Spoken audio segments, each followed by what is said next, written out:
Hello viewers, MS শিক্ষানিকেতনে সকল শিক্ষার্থীকে জানাই স্বাগত। আজকের ক্লাসে আমি বিএ ফার্স্ট সেমিস্টার এইসিসি বাংলা ক্লাসের কিছু গুরুত্বপূর্ণ প্রশ্ন নিয়ে আলোচনা করব, যা আপনাদের সামনে ফাইনাল পরীক্ষায় আসতে পারে। বিশেষ করে কবিতা, গল্প, এছাড়াও যে পরিভাষা ও প্রতিবেদন থেকে আপনাদের গুরুত্বপূর্ণ প্রশ্নগুলো আসে সেগুলো নিয়ে আলোচনা করব।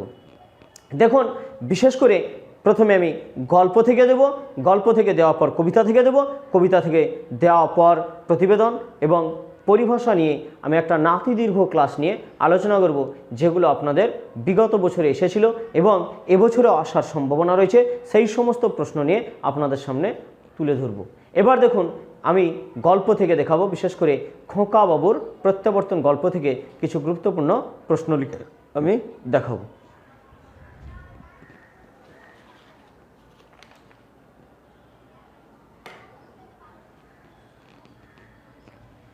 তাহলে বেঙ্গলি এইসিসি অন, সিলেবাসটা হলো বেঙ্গলি এইসিসি অন।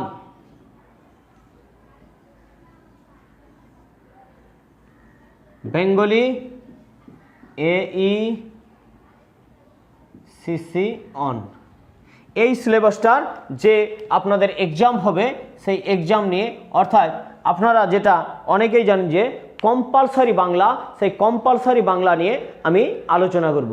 এটাকে অনেকেই আপনারা কম্পালসারি বাংলা বলে থাকেন। এই কম্পালসারি বাংলার যে সমস্ত কবিতা, গল্প, নাটক রয়েছে, সেই নাটক থেকে আমি খুব অল্প পরিমাণে প্রশ্ন লিখে দেখাবো। বিশেষ করে গল্প দেখুন, গল্প প্রথম গল্প হলো খোকা বাবুর প্রত্যাবর্তন।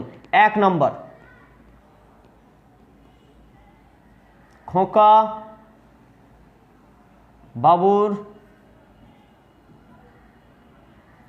প্রত্যাবর্তন। প্রত্যাবর্তন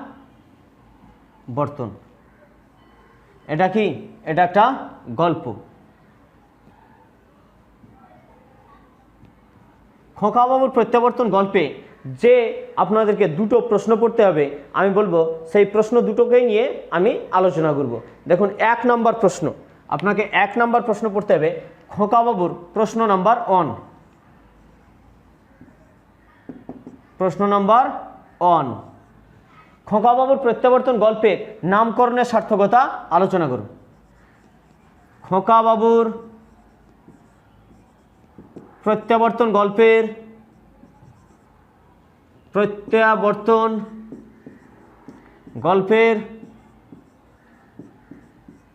গল্পের নামকরণের সার্থকতা, নামকরণের সার্থকতা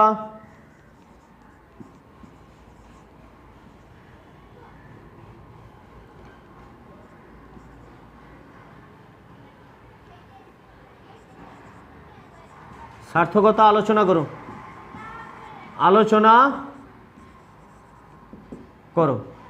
তাহলে খোকা বাবুর গল্পের যে নামকরণ, সে নামকরণের সার্থকতা আলোচনা পড়তেই পারে। 2 নম্বর প্রশ্ন, খোকা বাবুর প্রত্যাবর্তন গল্পে রায়চরণের চরিত্রটি বিশ্লেষণ করো। খোকা বাবুর প্রত্যাবর্তন গল্পের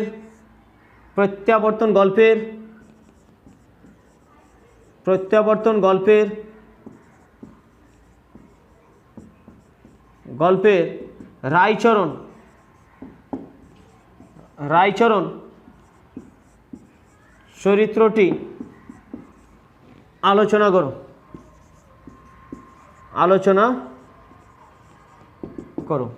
তাহলে খোকা বাবুর প্রত্যাবর্তন গল্পে যে রায়চরণ চরিত্রটি রয়েছে, সেই চরিত্র সম্পর্কে আপনাকে আলোচনা করতে হবে। এবার লাস্ট কোশ্চেন দেখুন, খোকা বাবুর প্রত্যাবর্তন গল্পের বিষয়বস্তু নিজের ভাষায় লিখো। 3 নম্বর প্রশ্ন, খোকা বাবুর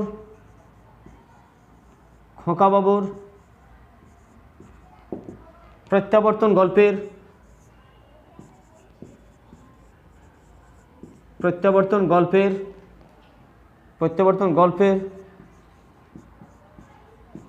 বিষয়বস্তু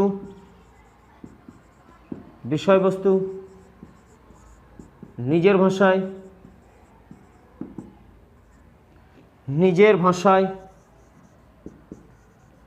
লেখো।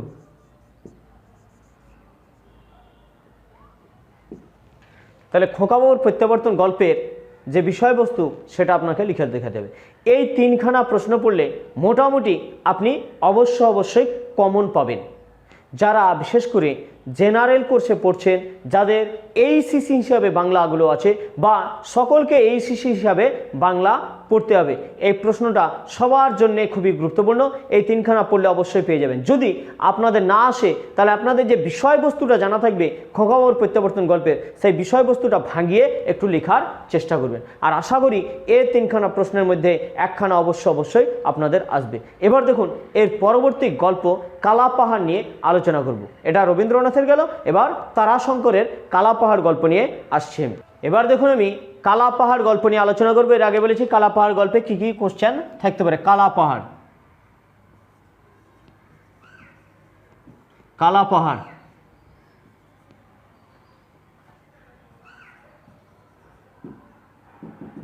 তারাশঙ্কর বন্দ্যোপাধ্যায় লেখা, এটা একটি গল্প। এই গল্পে থেকে কি কোশ্চেন আসতে পারে? এই গল্পে প্রায় সেম একই প্রকারের কোশ্চেন আসতে পারে। এবার দেখুন, 1 নম্বর গল্পের প্রশ্ন, প্রশ্ন নম্বর 1, কালাপাহাড় গল্পের বিষয়বস্তু নিজের ভাষায় লিখো। কালাপাহাড় গল্পের বিষয়বস্তু নিজের ভাষায় লিখো। নিজের ভাষায় লিখো। তাহলে এই প্রশ্নটা পড়তে পারে কালাপাহাড় গল্পের বিষয়বস্তু সম্বন্ধে যা জানো লিখো, অথবা কালাপাহাড় গল্পের বিষয়বস্তু নিজের ভাষায় লিখো। 2 নম্বর প্রশ্ন, কালাপাহাড় গল্পের নামকরণের সার্থকতা বিচার করো। কালাপাহাড় গল্পের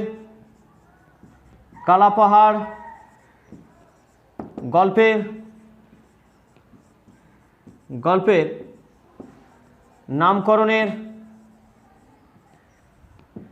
সার্থকতা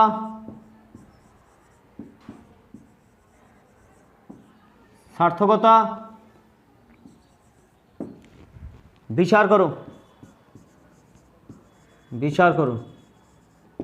তাহলে এই কোশ্চেনটা পড়তে পারে কালাপাহাড় গল্পের যে নামকরণ কতদূর সার্থক হয়েছে তা আলোচনা করো, বা কালাপাহাড় গল্পের নামকরণ কতদূর যুক্তিযুক্ততা দেখাও। এই প্রশ্নটা পড়তে পারে। 3 নম্বর, কালাপাহাড় গল্পের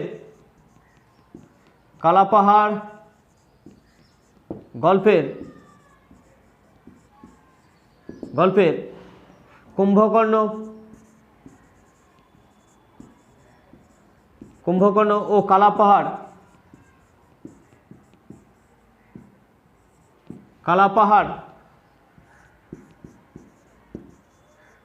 চরিত্রটি বর্ণনা করো। তাহলে থাকতে পারে কালাপাহাড় গল্পের যে কালাপাহাড় চরিত্র রয়েছে সে সম্পর্কে বর্ণনা করো। এটা এই যে প্রশ্নগুলো আলোচনা করলাম বেশিরভাগই 10 বা 5 নম্বরের প্রশ্ন। এবার আমি কবিতা থেকে আলোচনা করব, বিশেষ করে শিকল পরার গান। এবার দেখুন, শিকল পরার গান কবিতায় কি কি প্রশ্ন আপনাদের আসার সম্ভাবনা রয়েছে 5 বা 10 নম্বরে, সেই প্রশ্নগুলি আলোচনা করব। এবার দেখুন, আমি শিকল পরার গান কবিতায় যে 5 বা 10 নম্বরের প্রশ্নগুলো আসতে পারে আপনাদের এখান থেকে, সেই প্রশ্নগুলো নিয়ে আলোচনা করব। শিকল পরার গান, শিকল পরার গান,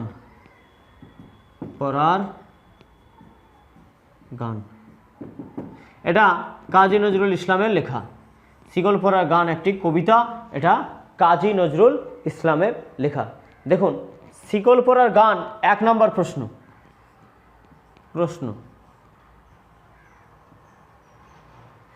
শিকল পরার গান, শিকল পরার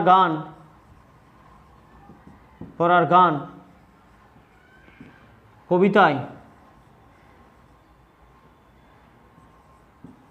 কবিতায় যে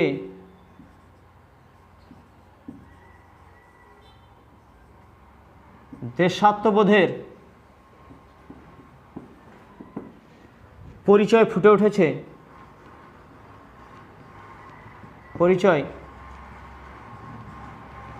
ফুটে উঠেছে তা আলোচনা করো।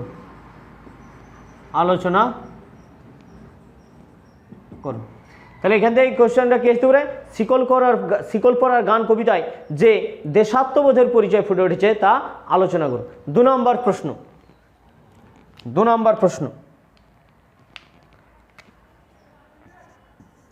শিকল পরার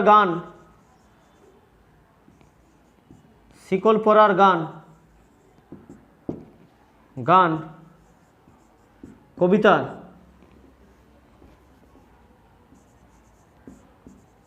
কবিতার ভাববস্তু আলোচনা করো।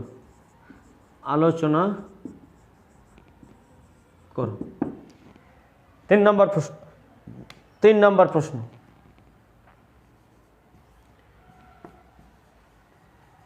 শিকল পরার গান কবিতার নামকরণের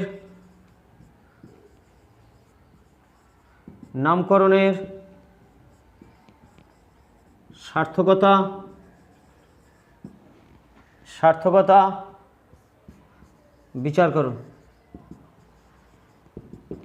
দেখুন এখানে আমি 3খানা প্রশ্ন নিয়ে আলোচনা করেছি।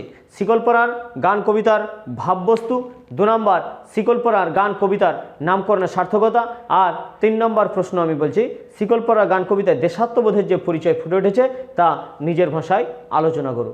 এই প্রশ্নগুলি 5 বা 10 নম্বরের ক্ষেত্রে খুবই গুরুত্বপূর্ণ। কয় নম্বর?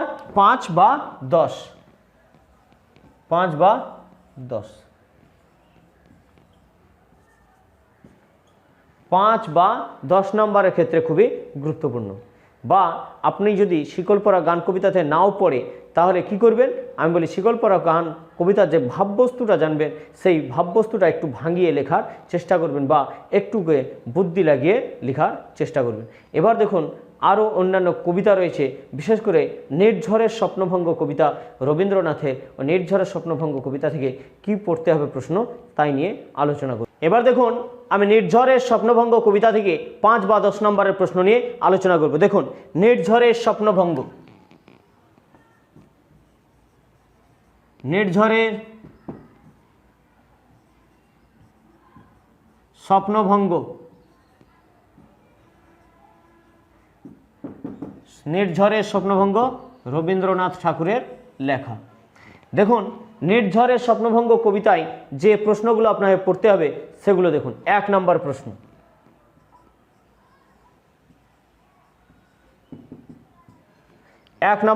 দেখুন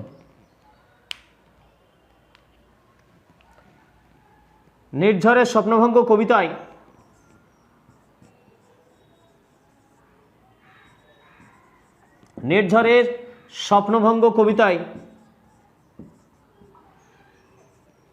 স্বপ্নভঙ্গ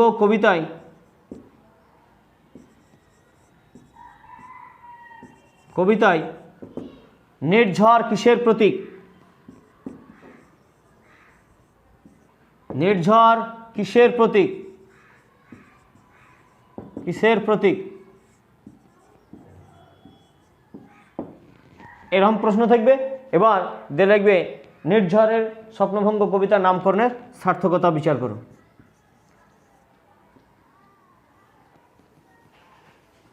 নির্ঝরের স্বপ্নভঙ্গ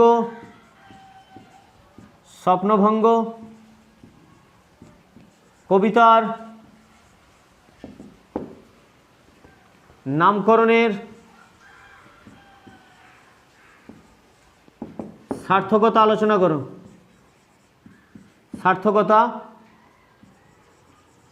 লিখো। তাহলে এরকম প্রশ্ন থাকতে পারে, নির্ঝর কিসের প্রতীক, বা নির্ঝরের স্বপ্নভঙ্গ কবিতায় নির্ঝর কিসের প্রতীক, নির্ঝর স্বপ্নভঙ্গ কবিতার নামকরণের সার্থকতা আলোচনা করো। এবার 2 নম্বরের প্রশ্ন, 2 নম্বর নির্ঝরের স্বপ্নভঙ্গ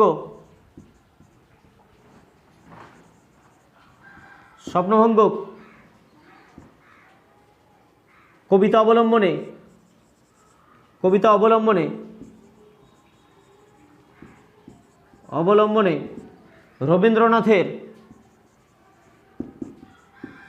রবীন্দ্রনাথের মানসিকতার পরিচয় দাও। মানসিকতার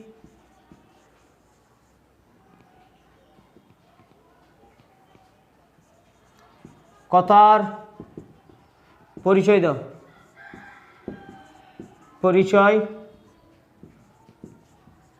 দাও। তাহলে 2 নম্বর প্রশ্ন হলো নির্ঝরের স্বপ্নভঙ্গ কবিতায় কবি রবীন্দ্রনাথের যে মানসিকতা অবস্থার পরিচয় পাওয়া গিয়েছে সেই অবস্থার বর্ণনা। 3 নম্বর প্রশ্ন, নির্ঝরের স্বপ্নভঙ্গ কবিতার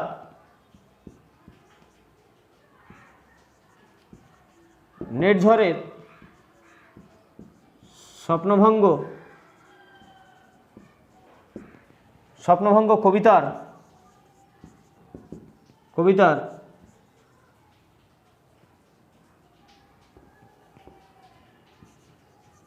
কবিতার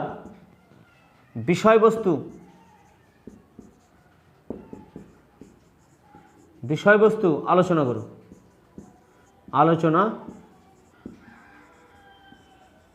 করো। এগুলো 5 বা 10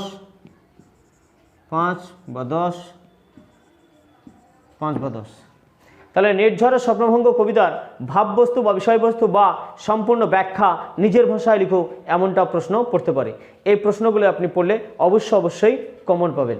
যদি কমন কোনো কারণে না আসে তাহলে আপনার যে ভাববস্তু বা বিষয়বস্তু জানা থাকবে সেই জায়গা থেকে আপনি অ্যান্সারটা লিখবেন। এরপর দেখুন যে আপনাদের এবছরের পরীক্ষায় আসার কিছু গুরুত্বপূর্ণ প্রতিবেদন নিয়ে আলোচনা করব।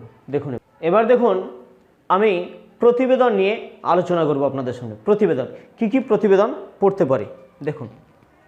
প্রতিবেদন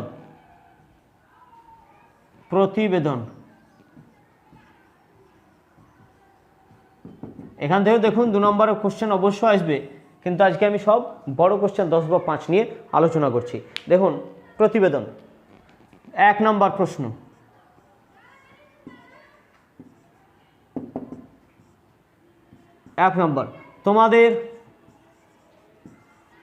তোমাদের মহাবিদ্যালয়ে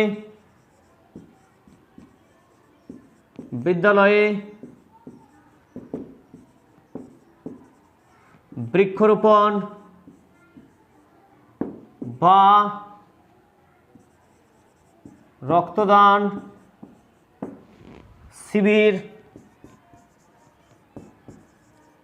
শিবির অনুষ্ঠিত হয়েছে সে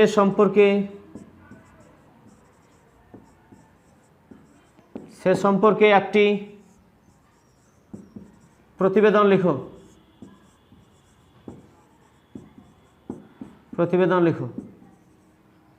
তাহলে কি তোমাদের মহাবিদ্যালয় অর্থাৎ কলেজে বা বলতে পারে তোমাদের এলাকায় বা তোমাদের মহাবিদ্যালয়ে রক্তদান শিবির বা বৃক্ষরোপণ হয়েছে সে সম্পর্কে একটি প্রতিবেদন লিখতে পারে। 2 নম্বর, বাসে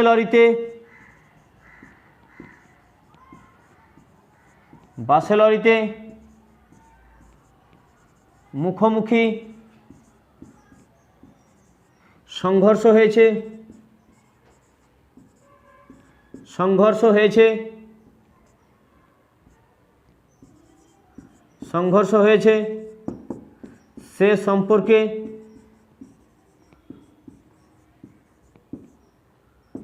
সে সম্পর্কে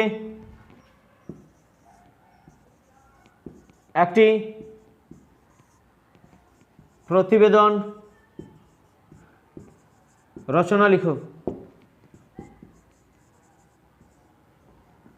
তাহলে কি হলো, এখানে বাসে লরিতে সংঘর্ষ হয়েছে সে সম্পর্কে প্রতিবেদন লেখো, অথবা বাস নিয়ন্ত্রণ হারিয়ে নয়াঞ্জলিতে সে সম্পর্কে প্রতিবেদন লেখো থাকতে পারে। এগুলো 5 বা 10 নম্বরে থাকতে পারে। এবার দেখুন 3 নম্বরে কি থাকতে পারে? 3 নম্বরে থাকতে পারে দ্রব্যমূল্য বৃদ্ধি বিষয়ে প্রতিবেদন রচনা লিখো। দ্রব্যমূল্য বৃদ্ধি বিষয়ে একটি প্রতিবেদন লিখো। একটি প্রতিবেদন লিখো। প্রতিবেদন রচনা লিখো। তাহলে দ্রব্যমূল্য বৃদ্ধি বিষয়ে একটি প্রতিবেদন রচনা লিখো, এমনও প্রশ্ন থাকতে পারে। অর্থাৎ এই যে আধুনিক সভ্যতা এবং বর্তমান যুগে দিন দিন জিনিসপত্রের দাম বৃদ্ধি হচ্ছে সে সম্পর্কে প্রতিবেদন আপনার থাকতে পারে 5 বা 10 নম্বরে। শেষ হলো করোনা নিয়ে আমি একটা প্রতিবেদন দেব।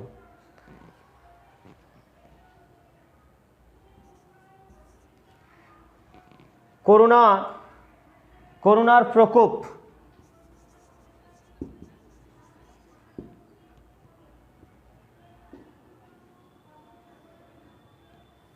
করোনার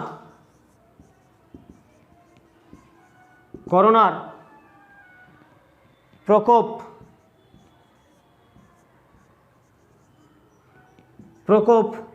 ও ভ্যাকসিনেশন বা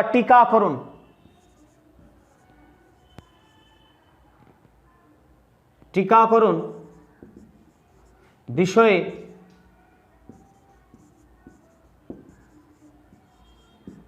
একটি প্রতিবেদন লিখো।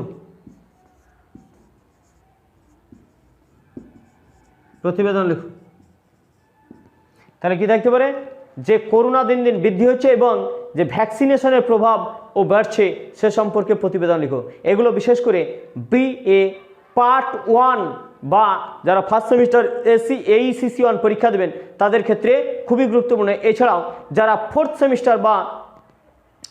সেমিস্টার AECC 1 এর পরীক্ষা দেবেন, SEC পরীক্ষা দেবেন, SEC তাদের ক্ষেত্রেও গুরুত্বপূর্ণ। এছাড়াও যারা এবছর 10ম শ্রেণী 2022-এ উচ্চ মাধ্যমিক পরীক্ষা দেবেন তাদের ক্ষেত্রেও খুবই গুরুত্বপূর্ণ এই প্রতিবেদন রচনাগুলি। এরপর আপনারা লেখা থাকতে পারে মানে পরিভাষা সম্পর্কে আলোচনা করো বা নিচে দেওয়া পরিভাষাগুলি ইংরেজিতে দেওয়া থাকবে, বাংলায় লিখতে হবে। আমি দেখুন আজকে একটি পরিভাষার ক্লাস দিয়ে আপনাদেরকে বেশ কিছু পরিভাষা লিখে দেখাবো। আজ এখানেই শেষ। পরবর্তী ক্লাসে আবার আপনাদের সঙ্গে সাক্ষাৎ ঘটবে। যদি আপনাদের বুঝতে অসুবিধা হয় তা কমেন্ট বক্সে অবশ্যই কমেন্ট করে জানাবেন।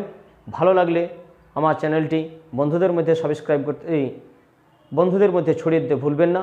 আর যদি ভালো লাগে তো অবশ্যই সাবস্ক্রাইব করবেন। আজ অবশ্যই সাবস্ক্রাইব করুন।